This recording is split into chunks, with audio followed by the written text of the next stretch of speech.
first, many of you might be wondering why we're seeing a heat wave this early in the year. Well, turns out it's not that unusual.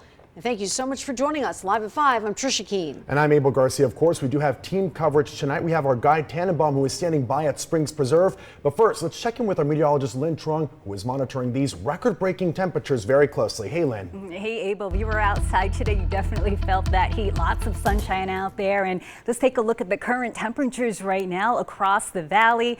As you can see, we have lots of 80s and 90s. 92 degrees right now here at Harry Reid. So we officially set a new record for today. Old record at 91. That was set back 2014. But as of today, we have a new record on April 10th. 95 in Henderson, 88 degrees in Summerlin, and feeling that heat in North Las Vegas at 93 degrees. So we set a new record today. But let's take a look back on April 10th.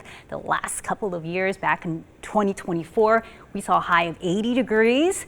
April 10th on 2023, 90. So no records there. And then back in 2022, 75 degrees. So it looks like it's been a big range on this date, but we've seen record temperatures in the 90s as early as April 1st. Take a look at that. That was set back in 2011. Back in 1966 on April 2nd, 95 degrees. And back in 2021 on April 3rd, we set a record of 91, and we're going to continue to see these 90s the next couple of days as well. So even though it's not super uncommon to see these high temperatures this early, Guy Tannenbaum joins us and tells us why we're seeing them now. Hey, Guy.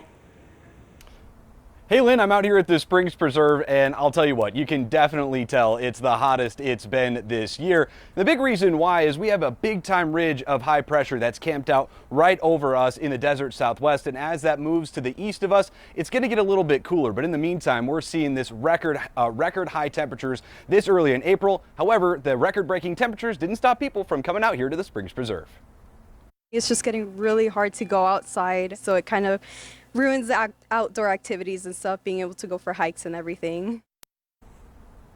They came out here anyway, though, because they had sunscreen and they're staying hydrated. And with this early heat wave, you might be wondering why the Weather Service hasn't issued a heat advisory, a watch, or a warning. I stopped by this afternoon to find out, and basically it has to do with what they call their heat risk scale. They base their calculations off of three things: how unusual the heat wave is, the duration of it, and the risk to people's health. They have four categories: minor, moderate, major, and extreme. And in this case, despite it being really hot, we're towing the line between minor and moderate heat risk. Meteorologist Andrew Gorlow explains why.